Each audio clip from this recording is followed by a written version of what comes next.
Mis amados hermanos, el Señor les bendiga. Qué bueno que estamos aquí. Aleluya. Quiero empezar agradeciendo a mi hermano Héctor, que me reemplazó estos 2 domingos aquí en la clase. Y sé que fue de mucha bendición para ustedes y para mí, porque yo vi la clase, ¿ok?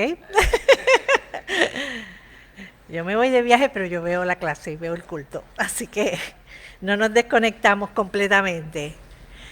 Comenzamos orando al Señor y dándole gracias, ¿verdad? Porque hoy estamos aquí. Señor, gracias, porque tú eres maravilloso, Señor. Gracias, Señor, porque esta mañana nos levantamos gracias a tu misericordia y a tu gracia, Señor.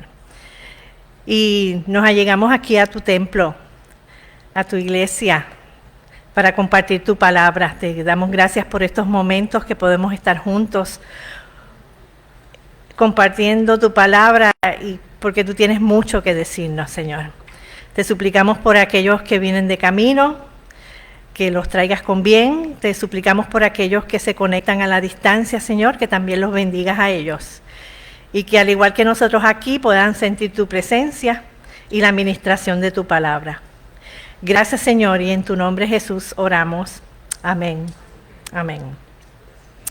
Hoy vamos a volver un poquito atrás, algunos de los pasajes que ya vimos con nuestro hermano Héctor, y vamos a recapitular en algunas cosas que entendemos que también son importantes incluirlas, y algunos términos que a veces se comentan en la iglesia y se hablan en la iglesia, pero no tenemos como que esa definición de lo que es. Vamos a hablar de la seguridad que debe haber en cada uno de nosotros sobre lo que Cristo ha hecho por nosotros y la obra del Espíritu Santo en nuestra vida. Y la sección, hoy vamos a coger solamente 3 versículos, y uno de ellos es uno de los versículos más famosos. Se cree que es tan famoso como Juan 3:16. Porque en la vida cristiana, yo no sé cuántas veces nosotros hemos dicho esto, especialmente cuando tenemos problemas y cuando tenemos dificultades, ¿verdad que sí? Y a veces, muchas veces nos trae consuelo el saber que aunque tenemos sufrimiento y dificultades, los que estamos en el Señor podemos mirarlo a Él y saber que estamos dentro de su plan maravilloso, que no sabemos lo que es, pero sabemos que es su plan. Amén. Y eso nos debe satisfacer ya de por sí. Pero la realidad es que eso no es tan fácil, ¿verdad? Cuando lo hablamos eso es bien chévere. Pero vivirlo es otra cosa. Sabemos que Dios dispone todas las cosas para el bien de quienes lo aman, a los cuales Él ha llamado de acuerdo con su propósito. Y hoy vamos a ver 3 versículos nada más. Después de haber hablado de la vida en el Espíritu, haber tenido 7 clases como las que tuvimos, y tener una antesala que la vamos a ver también de los capítulos a esta sección, vamos a ver qué nos dice el Señor. Y sabemos que para los que aman a Dios, todas las cosas cooperan para bien. Esto es para los que son llamados conforme a su propósito. Porque a los que de antemano conoció, también los predestinó a ser hechos conforme a la imagen de su Hijo, para que Él sea el primogénito entre muchos hermanos. Y a los que predestinó, a esos también llamó. Y a los que llamó, a esos también justificó. Y a los que justificó, a esos también glorificó. Estos 3 versículos tienen una gran antesala. Y son los capítulos del 5 al 8. En el capítulo 5 nosotros estuvimos hablando sobre la paz con Dios. Fíjense que no dije la paz de Dios. 2 palabritas que pueden ser muy diferentes. La paz con Dios. En Romanos 6 nosotros vimos cómo estamos libres del dominio del pecado. En Romanos 7 vimos libres del señorío de la ley. Y en Romanos 8, los primeros 27 versículos, nosotros vimos la vida en el Espíritu, la vida en Cristo y la vida en el Espíritu. Y si nosotros podemos hacer una selección de algunos textos de cada uno de esos capítulos que nos dicen algo de eso, pudiéramos coger en el capítulo 5, justificados pues por la fe, tenemos paz para con Dios, paz con Dios.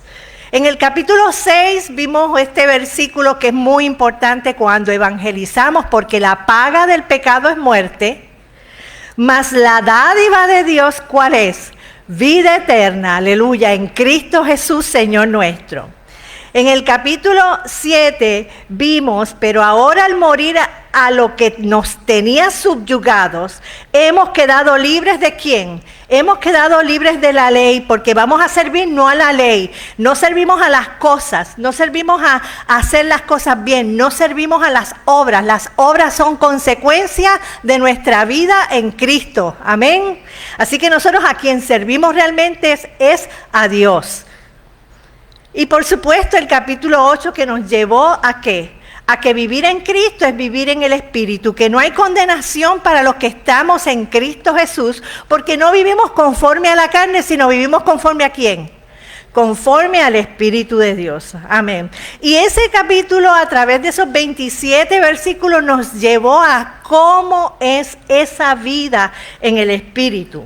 Así que tuvimos esa primera parte sobre la obra del Espíritu Santo y pudiéramos decir ahora que entramos a una parte que ya no es tanto a cómo vivo, sino las cosas que recibo.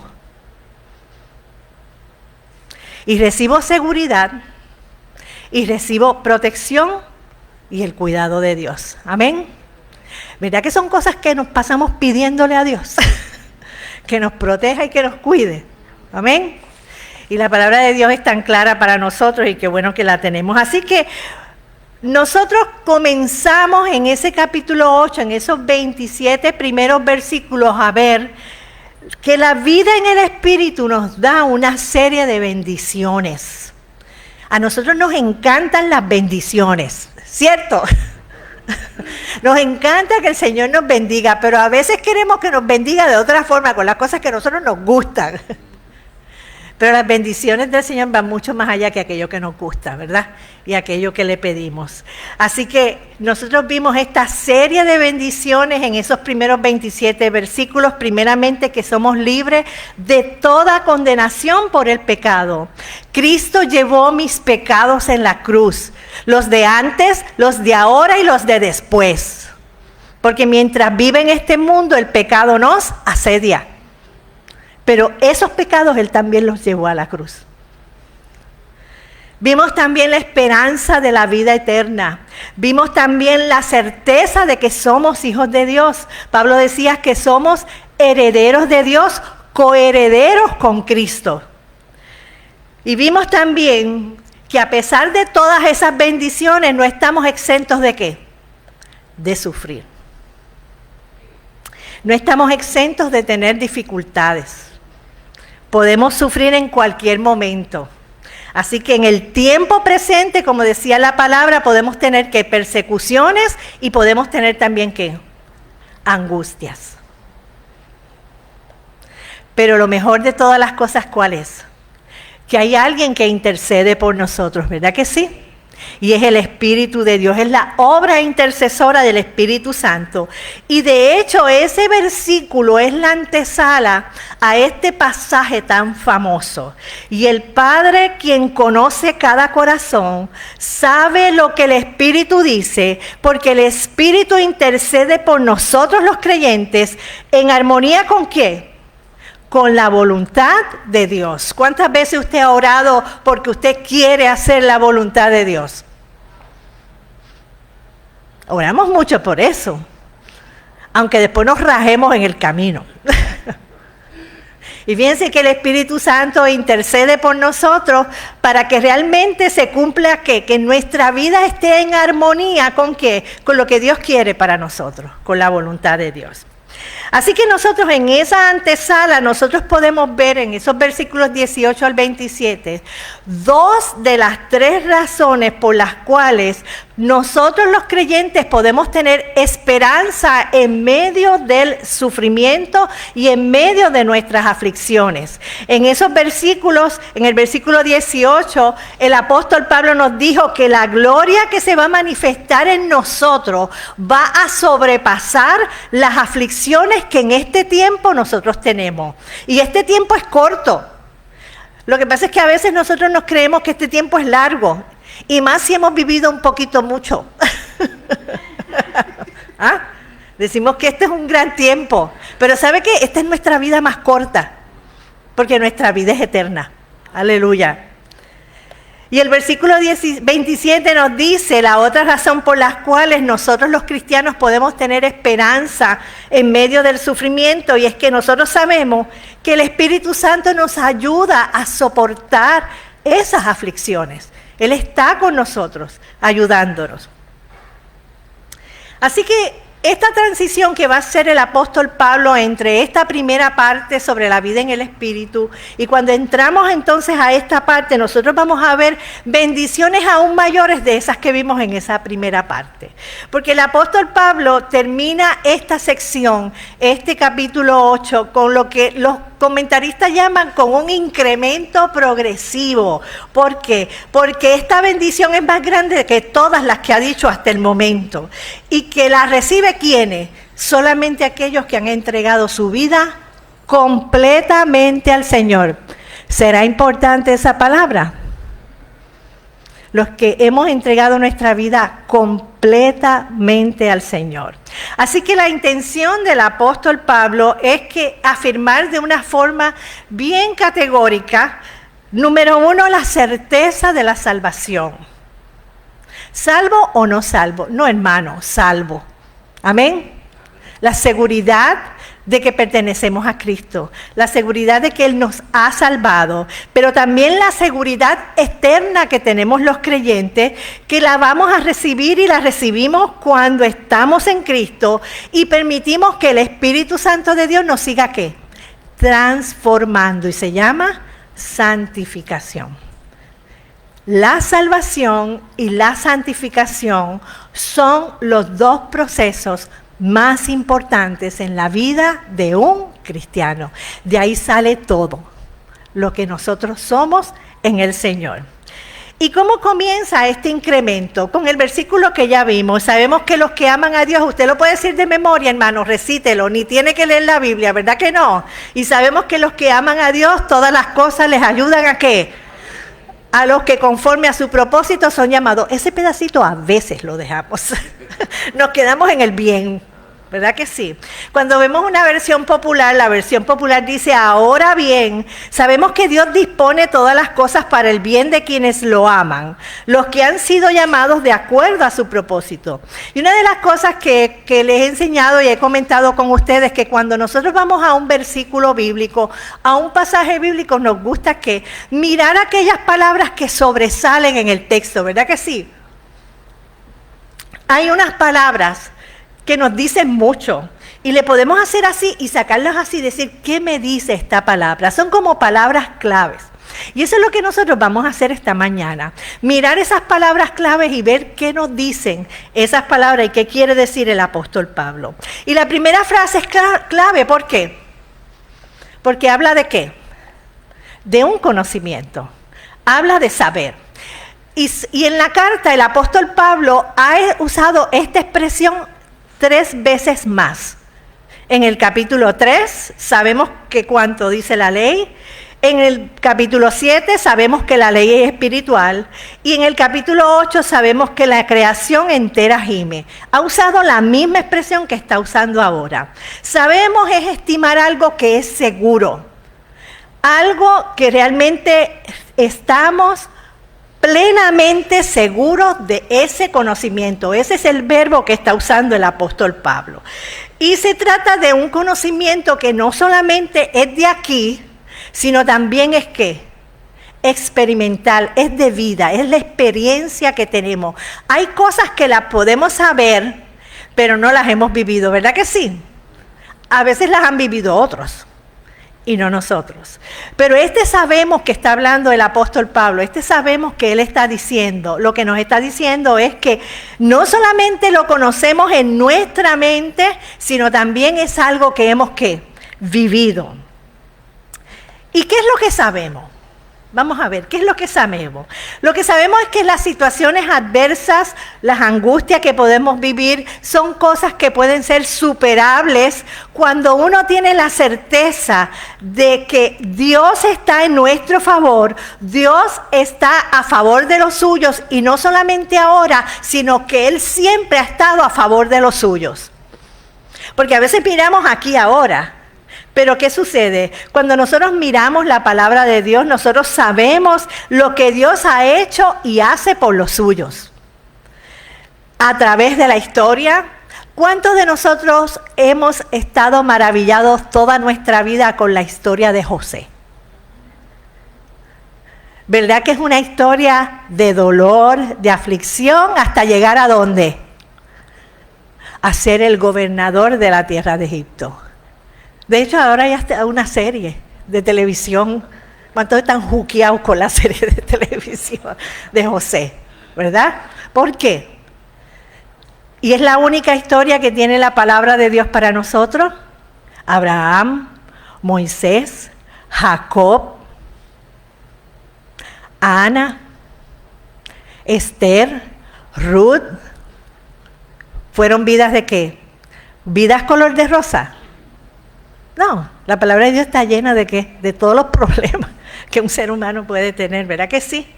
Pero no solamente son historias, también son las promesas que tiene la Escritura y la palabra de Dios. Jehová es mi pastor y nada me faltará. Aleluya. Jehová es mi luz y mi salvación. ¿A quién temeré? Jehová es la fortaleza de mi vida. Jehová es bueno, fortalece en el día de angustia y conoce a los que en Él confían. La palabra de Dios está llena de esas cosas, de esa, no solamente conocimiento, de esa experiencia. Pero ¿para quiénes es ese bien? Los destinatarios de ese bien son los que ¿qué? ¿Quiénes? Los que aman a Dios. Y cuando vemos el contexto paulino, ¿quiénes son los que aman a Dios? Pablo se está refiriendo a los cristianos. Esta es una carta hecha ¿para quién? Para la iglesia. Para gente convertida, gente que ha conocido a Dios, gente que ha entregado su vida al Señor, que ha aceptado a Cristo como su Salvador. Así que él está bien claro que el bienestar de una persona, lo bien que puede estar una persona, no importa la circunstancia, es para ¿quiénes? Para los que aman al Señor. Cuando le escribió a los Corintios les dijo, sin embargo, como está escrito, ningún ojo ha visto, ningún oído ha escuchado, ninguna mente humana ha concebido lo que Dios ha preparado para los que lo aman. Aleluya, para quienes lo aman. Así que definitivamente son aquellos que son transformados por ese amor de Dios. Y que no solamente nos transforma, sino que somos capaces de amar a Dios de una forma especial, porque Él es el que pone ¿qué? Ese amor en nosotros. Es imposible recibir al Señor y no amarlo. Si nosotros naturalmente a veces estamos tan agradecidos de gente que lo que hace es una cosita por uno, ¿verdad que sí? ¿De cuántas personas usted ha estado agradecido en su vida? Y siente un amor profundo por esas personas. El Señor nos libró de la condenación. Entregó su vida por nosotros. Y Dios ha preparado esto ¿para quiénes? Para los que lo aman. ¿Y cómo son los que aman a Dios? ¿Qué cosas tienen los que aman a Dios? Los que aman a Dios tienen un amor inalterable. El apóstol Pablo terminó su carta a los Efesios con estas palabras: paz sea a los hermanos y amor con fe de Dios Padre y del Señor Jesucristo. La gracia sea con todos los que aman a nuestro Señor Jesucristo con amor inalterable. Amén. porque las circunstancias no alteran nuestro amor por el Señor. Si yo tengo problemas, yo no amo menos a Dios. Al contrario, ¿qué me sucede? Amo más, porque sé que Él es mi sostén. Aleluya. Los que aman a Dios reconocen que ese amor no sale de ellos. Reconocen que Dios los amó primero. El apóstol Juan decía, nosotros le amamos a Él, ¿por qué? Porque Él nos amó primero. Los que aman a Dios reconocen también que Dios es el que manifiesta el amor en ellos. Nosotros no somos superhéroes porque amamos a Dios. Y nosotros hemos llegado a saber y creer que Dios nos ama porque Dios es amor. El que permanece en amor, permanece en Dios y Dios en él. Y ya el apóstol Pablo le había dicho a los romanos que quien derrama el amor en nuestros corazones, ¿quién es? El Espíritu Santo. Y esta esperanza no nos defrauda, porque Dios ha derramado su amor en nuestro corazón por el Espíritu Santo que nos ha dado. Así que no es algo que viene de nosotros, sino que al igual que la fe que usted y yo tenemos, el amor que usted y yo tenemos viene ¿de quién? De nuestro Padre Celestial, viene de Dios a través de su Espíritu Santo. Pero otra frase que también podemos sacar de este verso es que todas las cosas les ayudan a bien. Y la palabra ayudar significa trabajar con, cooperar, contribuir, asistir, ayudar hacia algo. Hay personas que tienen un gran talento de ayudar. Es casi un don, ¿cierto? Hay personas bien serviciales. Usted las conoce, ¿verdad? Nuestra iglesia las tiene. Personas que se desbordan por ayudar a otros. Y cuando hablamos, vemos que las cosas ayudan a bien. Esa es la misma raíz que se usa para la palabra colaborador en el origen. Que expresa esa condición de trabajar junto con otro, de compartir el trabajo. Así que la palabra ayudar lo que expresa es apoyo, es ayuda y el interés que podemos tener hacia quién, hacia otra persona. Esa es la raíz de la palabra que el apóstol Pablo utiliza aquí. Las cosas nos ayudan a bien. Las cosas que nos están sucediendo están colaborando para que algo bueno pase en nuestra vida. Aunque no lo veamos cuando, en el momento, aunque no lo veamos rápido. Y esto es así, yo creo que muchos de nosotros podemos tener esa experiencia, de que podemos recordar experiencias que no fueron las mejores, pero cuando las miramos ahora y miramos hacia atrás, ¿qué podemos decir? ¿Cuántos de ustedes han dicho, gracias Señor porque yo viví aquello? Porque a mí me pasó aquello, porque hoy yo soy otra, porque esa experiencia me ayudó, crecí. No lo vi en el momento, pero lo veo ahora. Y posiblemente usted puede estar pasando en algunas circunstancias que usted diga, esto no me gusta. Pero ¿sabe qué? Dios tiene el bien para usted. Amén. Porque los que amamos a Dios, todas las cosas, todas, todas. Y todo es, todo, nos ayudan a bien. Así que esta expresión nos dice que todo va a salir bien. Y puede sonar un poco optimista, ¿verdad? Y por ahí hay mucha filosofía optimista, pero no es eso. Esto no es filosofía optimista, esto es la seguridad. Por eso es que esta sección se llama la seguridad que tenemos los creyentes, sino que Dios va a hacer que las circunstancias que yo esté viviendo, cualquiera que sea, son para mi bien. Así que puede ser que las cosas mismas que me estén pasando no sean buenas, pero Dios las va a armonizar de tal forma que van a ser ¿para qué? Para mi bien. Así que, ¿qué está presuponiendo esta expresión? La soberanía de Dios. Y nosotros muchas veces hablamos de eso, pero muchas veces no entendemos lo que es eso. Dios tiene el control de todas las cosas, no yo. A nosotros los seres humanos nos encanta controlar las cosas, controlar nuestra vida. Y de hecho, oramos casi tratando de controlar ¿a quién? A Dios. Nos encanta este corito, tu fe mueve la mano de Dios. ¿verdad que sí? Que yo sea la que mueva la mano de Dios y que Él no la mueva solito, sino que sea yo y mis cosas las que muevan la mano de Dios. Y otra frase que está ahí dentro es para bien. Y no se refiere a lo que se entiende superficialmente como el bien. A veces nosotros relacionamos el bien con que las cosas nos salgan bien. Tú sabes, que las cosas, pues, yo no tenga problemas, que yo vaya allí, todo funcione, que yo vaya a un parking y alguien esté saliendo y a mí me toque el mejor parking. Eso para nosotros a veces ciframos nuestra vida en esas cosas.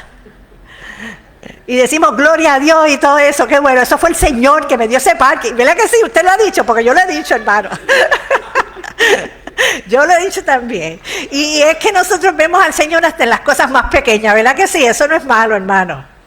Pero cuando hablamos de bien, hablamos de algo más que un parking. Hablamos de algo más que las cosas nos salgan chéveres. Así que ese es un bien espiritual. Es mucho más profundo de cualquier cosa a nuestro alrededor que nos pueda suceder y que nos salga bien. Y le damos gloria a Dios por todas aquellas cosas que funcionan y nos salen bien. Amén. Ayer nosotros teníamos un taller, las princesas aquí, y aquí estábamos nosotras, porque nos salieron bien bonitas las carteras, quiero decirle.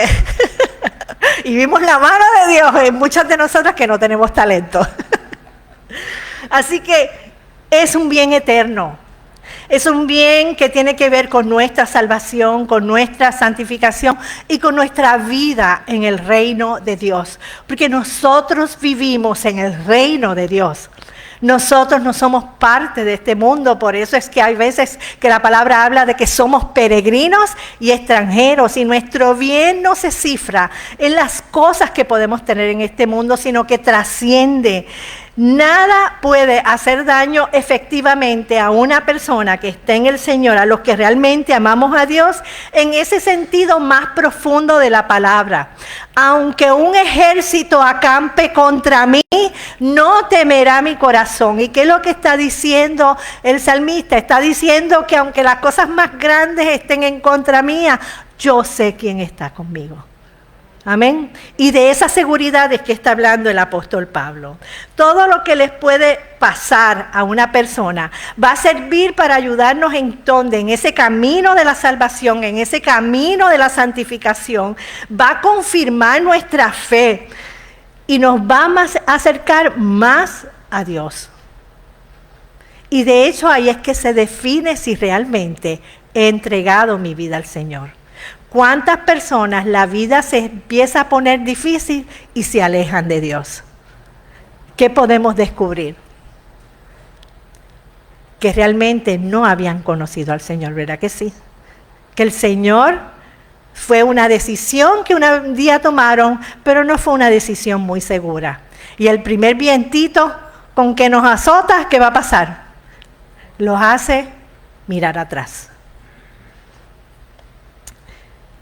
Y la razón de esto es porque nosotros reconocemos que Dios tiene el control de todas las cosas. Nosotros cada domingo, la oración final de nuestra iglesia tiene mucho que ver con esto, con la soberanía de Dios, con el control que tiene el Señor.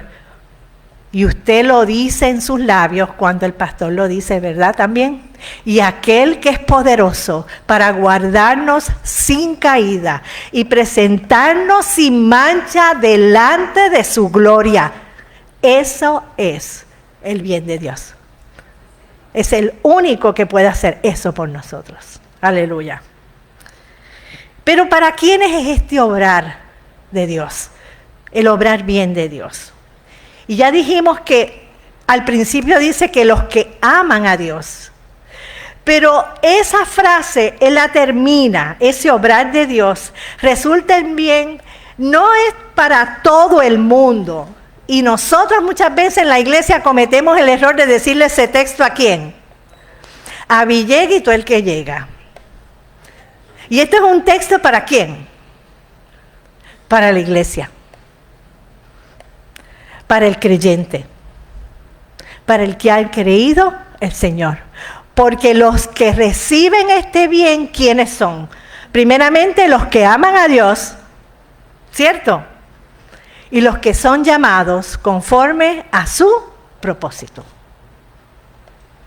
¿Vieron que las frases y las palabras en los textos tienen una relevancia? Nos quieren decir algo. Llamados conformes a su propósito, llamados conforme a su propósito. Pues Dios nos salvó y nos llamó ¿a qué? ¿A qué nos llamó Dios? A una vida santa, no por nuestras propias obras, sino por su propia determinación y gracia. Y nos concedió este favor en Cristo Jesús antes del comienzo del tiempo. Y esa última frase va a ser importante para lo que viene en el próximo texto. Así que la salvación que usted y yo disfrutamos hoy es el resultado del propósito ¿de quién? De Dios. Que lo estableció cuando esa salvación. Cuando se dio cuenta que Adán y Eva pecaron. No porque él sabía que Adán y Eva iban a pecar, sino que la estableció cuando. Antes de la fundación del mundo, antes de la creación, antes de la caída de Adán y Eva. Así que Dios llama a nosotros para que tengamos una respuesta a su llamado, a los que hemos sido llamados conforme a su propósito. Y es mucho más que una invitación para perdón de pecados. Es una invitación ¿a qué? Es un llamado a ser santos, a estar separados para Él. Los que hemos sido llamados conforme a su propósito. Pero nosotros predicamos a Cristo crucificado. Para los judíos ciertamente tropezadero y para los gentiles locura. Y nosotros pudiéramos decir en nuestro tiempo, lo que nosotros hacemos aquí, nuestra vida entregada a Cristo, para el mundo es que esa gente son unos fanáticos. Esa gente está loca. ¿Ok? Se reúnen ahí todos los domingos. ¿Ok? Ellos hacen actividades. Ellos dicen que se aman, ellos dicen Dios te bendiga, y se lo dicen a todo el mundo. ¿Ah? Así es que el mundo nos mira. Ciertamente, predicamos a Cristo. Para ellos, tropezadero, para muchos, locura. Pero los que somos llamados, para los llamados, no importa la raza que sea, judíos o griegos, que es Cristo para nosotros. Poder de Dios y sabiduría de Dios. Por eso es que podemos decir que a los que amamos a Dios, todas las cosas nos ayudan a bien. Porque eso lo hace el poder de Dios en nuestra vida. Amén. Y el versículo 29 dice que a los que antes conoció, también los predestinó para que fueran hechos conformes a la imagen de su Hijo, para que Él sea el primogénito entre muchos hermanos. Yo quiero decirle que este es uno de los textos más tergiversados de la palabra de Dios, uno de ellos.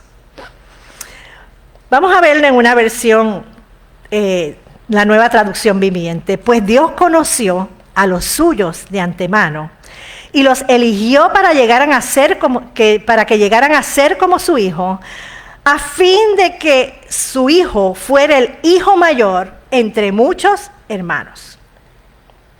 No solamente somos llamados por Dios, también somos conocidos por Dios. Y los llamados por Dios somos conocidos, pero no de ahora porque me convertí, sino cuando, desde antes, de antemano, porque los que antes conoció.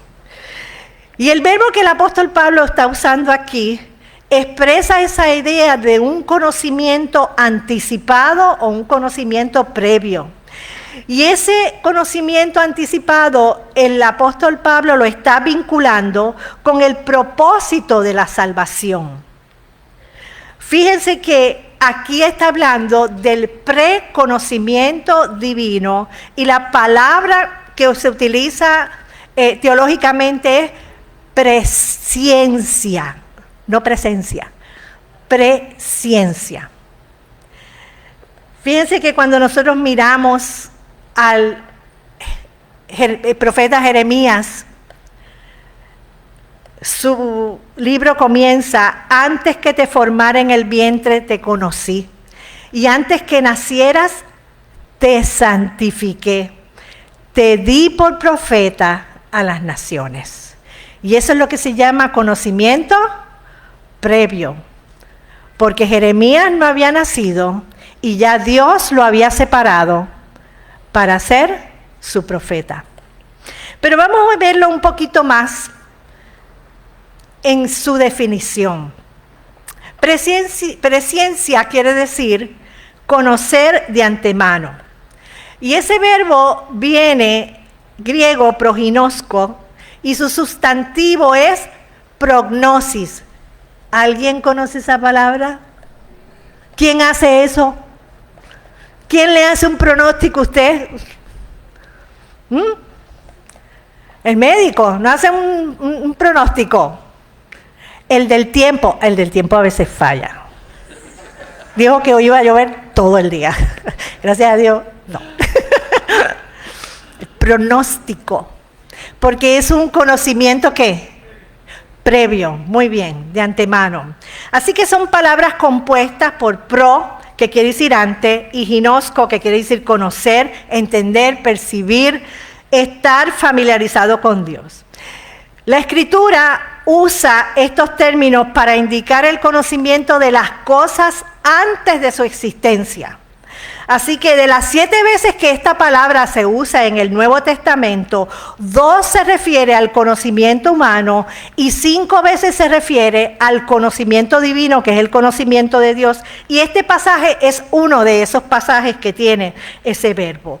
Así que la Escritura lo que nos revela a nosotros es que Dios es omnisciente. Dios lo conoce todo. Omni es todo.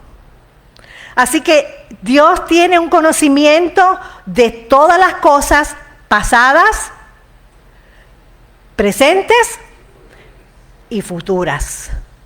Dios lo conoce todo. El Antiguo Testamento, el Nuevo Testamento, ambos dan testimonio de ese conocimiento absoluto de Dios. Y usted y yo tenemos que estar seguros de eso. ¿De quién es el Dios que usted y yo servimos? Al que antes nos conoció, además de eso, también nos predestinó. Así que el intento de reconciliar esto muchas veces ha tenido a los filósofos y teólogos bien entretenidos, y más en los últimos años. Se ha desarrollado una doctrina que se llama el teísmo abierto. Y usted va a poder, algunos que lean un poquito más, leer sobre esto y tratan de confundir a las personas, diciendo, algunos de estos teólogos, diciendo que Dios realmente no conoce el futuro y que Él lo puede cambiar, pues de acuerdo a como nosotros también vamos cambiando las cosas, de acuerdo a como nosotros vamos pidiéndoles, y que realmente pues esto de tu fe mueve la mano de Dios. Es casi hasta literal. Era un corito, pero se convierte en diferentes filosofías. Así que tenemos que tener mucho cuidado con este tipo de filosofía, porque a veces las cosas que dice son cosas bastante que nos hacen pensar, muy convincentes, y nos pueden llevar a la confusión de que realmente Dios lo conoce todo. Pues sí, hermano, Dios lo conoce todo. Usted puede, y de eso es que está hablando esta sección, de la seguridad que nosotros tenemos que tener en Dios nosotros como creyentes. El enfoque más apropiado para la contestación a estos teístas abiertos es que debemos aceptar la enseñanza bíblica de que Dios conoce todo de antemano y Él va a determinar previamente todas las cosas, pero Dios nunca va a violar nuestra libertad de acción y nuestra responsabilidad humana, porque Dios no se contradice. Y lo otro es que Dios no puede ser burlado, porque lo que el hombre siembra, ¿eso qué? Cosecha. Llamados, conocidos, pero también predestinados. Y posiblemente es uno de los términos que más confusión puede traer y que más tergiversación ha traído a muchos sectores en la vida de la iglesia. A los llamados y conocidos por Dios en su soberanía, Dios ha determinado y ha establecido un destino. Esos que hemos aceptado a Cristo como nuestro Salvador, que hemos aceptado su llamado, que le hemos entregado nuestra vida, Dios ha establecido un destino para nosotros. Por ahí se habla tanto de destino. Y sabe que usted no lo tiene que buscar, porque ¿qué? Dios ya lo tiene preparado para nosotros. La predestinación está ligada a quienes conoció de antemano, o sea, ¿a quiénes? A los creyentes. Dios sabe quién se va a convertir y quién no. ¿Ok? ¿Estamos seguros de eso? Nosotros no lo sabemos, por eso es que tenemos que seguir, ¿qué? Predicando. Pero el corazón del hombre Dios lo conoce. Y Dios quiere que sigamos predicando. ¿Por qué? Lo vamos a ver ahorita. Ese verbo usado, predestinados, en el sentido literal, mire lo que significa poner un cerco. Eso es lo que significa ese verbo. Poner un cerco alrededor de los salvos. Está estableciendo un destino anticipado ya y está poniendo unos límites de los cuales los que hemos conocido al Señor no debemos salir de ese límite. Así que cuando buscamos la definición de predestinación, que ha sido tan tergiversada y a veces la usamos tan erróneamente, la palabra predestinación se define como los propósitos de la gracia de Dios hacia quienes, hacia aquellos a quienes salvará por la eternidad. No es una palabra que se use para todo el mundo, se usa para quién. Cuando vemos el contexto, la palabra predestinar tiene a Dios como sujeto. Él es el que lo hace, Él es el que predestina y se usa 5 veces en el Nuevo Testamento, en estos pasajes que ustedes ven ahí. 2 de ellos los vemos hoy, Romanos 29 y 30, en 1 Corintios 2:7 y en Efesios 1, 5 al 11. Y cuando se usa el verbo, Dios es el sujeto, Dios es el que predestina y se usa solo para creyentes. No se usa para el mundo. Pero hablamos sabiduría de Dios en misterio, dice 1 Corintios 2:7, la sabiduría oculta que Dios predestinó antes de los siglos para nuestra gloria. Efesios es uno de los más famosos. Dios nos escogió en Él antes de la creación del mundo, porque Dios proveyó la salvación desde antes de la creación del mundo, para que seamos como santos y sin mancha delante de Él. En amor nos predestinó para ser adoptados como hijos suyos por medio de Jesucristo, según el buen propósito de su voluntad. Y a través de los tiempos se ha desarrollado una doctrina que no está en la Escritura y que a veces la hemos escuchado, yo la he escuchado por radio, hasta se predica de ella. La doctrina de la predestinación para condenación.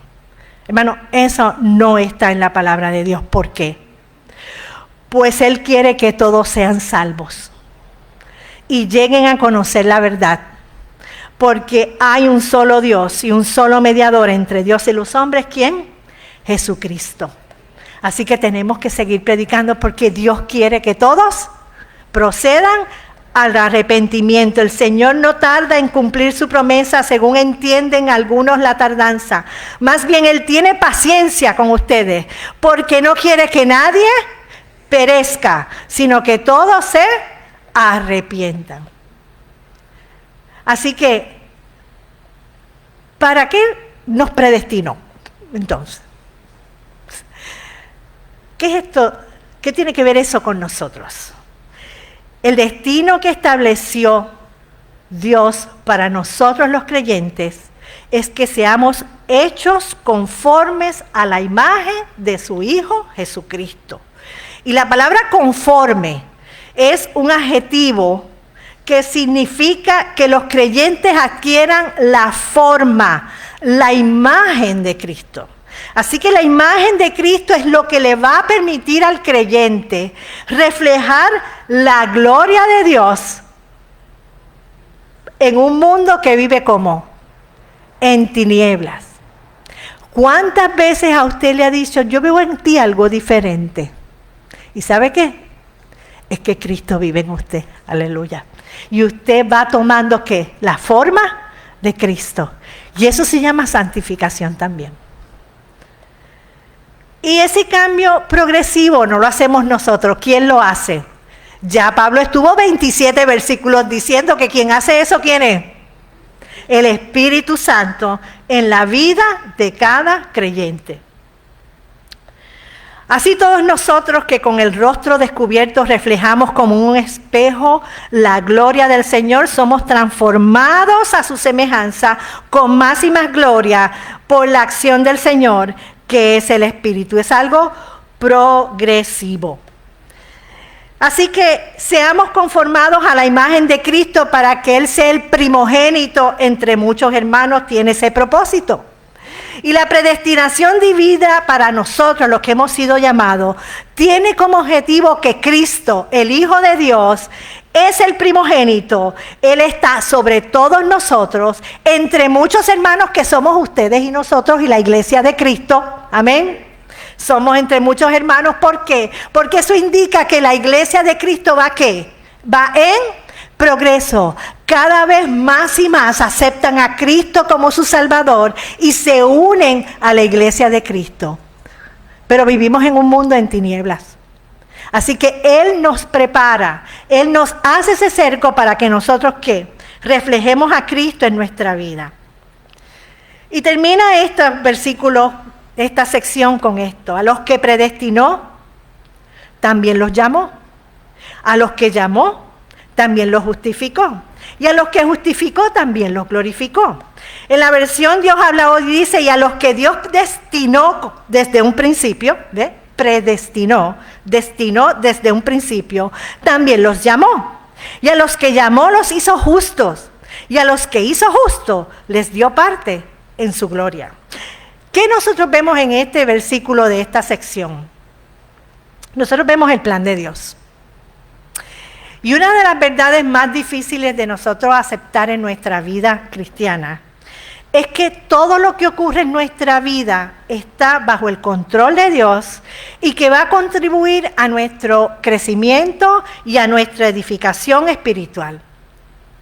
Usted puede decir que usted es un tronco, usted puede decir que usted sí lo hace hasta el día que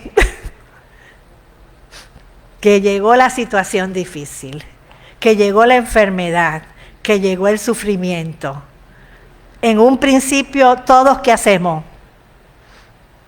Se nos baja. Hay una palabra fea, pero no la voy a decir. Se nos baja todo. En teoría, esa es una verdad que todos comprendemos. ¿Cierto? Sabemos que todas las cosas obran para bien a los que aman a Dios. ¿Verdad que es una verdad que todos comprendemos? Pero cuando estamos sufriendo en medio de las dificultades, y a veces no es nada personal, a veces tiene que ver también con nuestra, ¿qué? Con los seres que amamos, ¿verdad que sí? Ahí es que realmente, ¿qué? Ahí es que nos derrumbamos a veces más que si fuera con nosotros mismos, hasta le pedimos a Dios que no se lo haga a Él, que si no se lo haga a ¿quién?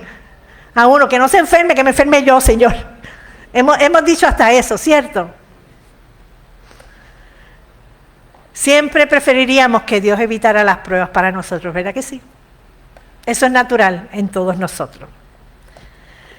Pero la razón principal por la cual nosotros no entendemos muchas veces esta verdad, especialmente en la situación difícil, es que no comprendemos qué es lo que Dios quiere lograr en nuestra vida a través de esa circunstancia difícil. A veces lo entendemos ¿cuándo? Después que pasa la situación, es que entendemos. En medio de ella se nos hace muchas veces difícil entenderlo. Pero gloria al Señor que podemos también someternos, aun cuando no entendemos. Amén. Y posiblemente nuestra comprensión no es completa ni absoluta, pero la comprensión de Dios sí lo es.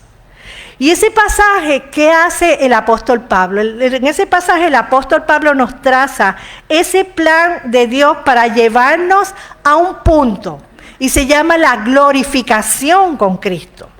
Y nosotros podemos ver en este pasaje, esos versículos, un resumen de ese proceso mediante el cual Dios nos va llevando hacia la perfección. Y perfección no es que hagamos las cosas perfectas.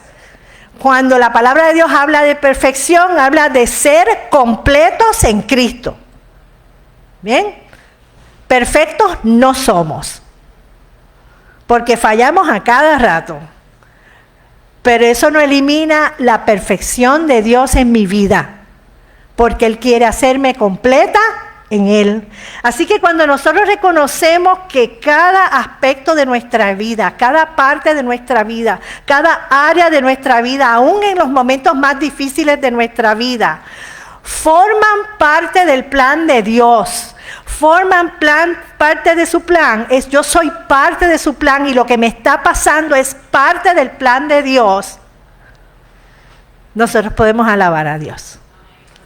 Nosotros podemos gozarnos en la prueba, en la dificultad, porque reconocemos que yo estoy bajo su soberanía, que yo soy parte del plan de Dios. Aleluya.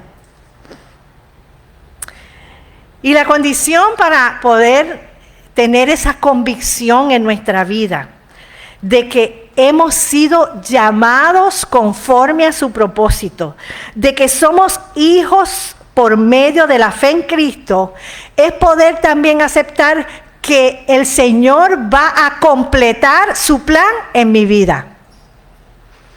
A mí me gusta un cántico que dice que Él no ha terminado conmigo. ¿Él terminó ya con usted? No, Señor. Él no ha terminado con nosotros. Así que, ¿qué nos está diciendo este versículo? Que Dios nos ha conocido desde antes de la fundación del mundo. Dios sabía quién era yo, antes de yo nacer. ¿Cómo se siente usted con eso? Dios me predestinó para que yo sea conforme a la imagen de Dios. Porque Él sabía que yo le iba a decir sí a Cristo. Cuando yo tuve 11 años, yo le dije sí a Cristo. Y Él entró en mi corazón. Y Él comenzó un proceso en mi vida. Me predestinó para hacerme a la imagen de su Hijo y sigue trabajando conmigo y contigo. Aleluya. Dios nos ha llamado. Dios nos ha llamado a todos. No es a unos sí, otros no. Es que Él tiene un llamado. Esa es una de las peores cosas que uno oye. Que fulano tiene un llamado y usted no tiene un llamado. Dios nos ha llamado a todos. Usted tiene que descubrir dónde, qué área, ¿verdad? Pero Dios nos ha llamado a todos, porque hay algo que todos debemos hacer. No importa quiénes seamos en la iglesia, ni lo que hacemos, y es predicar a Cristo. Y Dios nos ha llamado a todos a dar testimonio de la verdad. Aleluya. Dios nos ha justificado porque somos pecadores, pero su Hijo tomó mi lugar y me hizo justa delante de Él. Y Dios nos ha glorificado. ¿Por qué? Porque Él vive en nosotros y porque nosotros reflejamos su gloria. Aleluya. No la nuestra, sino la gloria del Padre. Así que hay 5 pasos en estos versículos que son importantes en el propósito divino. Y yo creo que a veces caminando por la vida, nosotros nos olvidamos de Él. Y todo comienza con ese versículo que dice, y sabemos que los que aman a Dios, todas las cosas les ayudan a bien. El propósito divino comienza ahí. El propósito de Dios, ¿cuál es? Nuestro bien. Ese es el propósito de Dios. Que las cosas no salgan como tú quieras, eso no quiere decir que el propósito de Dios ha cambiado. Amén. Es nuestro bien. Todo lo que ocurre en nuestra vida es parte de un plan que Dios tiene diseñado para que lleguemos a ser como ¿quién? Para que lleguemos a ser como Cristo. Nos predestinó para eso. En ese proceso de santificación, de progresión espiritual, Dios va a ser glorificado, Cristo va a ser glorificado por medio de ese plan que tiene en mi vida y a la vez lo vamos a glorificar a Él. ¿Cuántas veces usamos esa palabra, esas palabras en nuestro vocabulario en la iglesia y no le damos el sentido correcto? ¿Cómo yo glorifico a Dios? Sometiéndome a Él y creyendo que todo lo que pasa en mi vida es parte de un plan que tiene para mi vida, porque yo estoy segura que yo lo amo y que todas las cosas en mi vida son para bien. Amén. Porque Él nos llamó. Gloria a Dios. Señor, gracias. Que en esta mañana podamos entender, Señor, algo difícil en nuestra vida. Que todas las cosas obran para bien a los que te aman. Te amamos, Señor. Pero hay momentos en que es difícil entender eso. Ayúdanos, Señor, a poder mirarte a ti sobre todas las cosas y entender que el gran propósito tuyo en nuestra vida es nuestro bien. No importa lo que suceda, cosas buenas, cosas malas.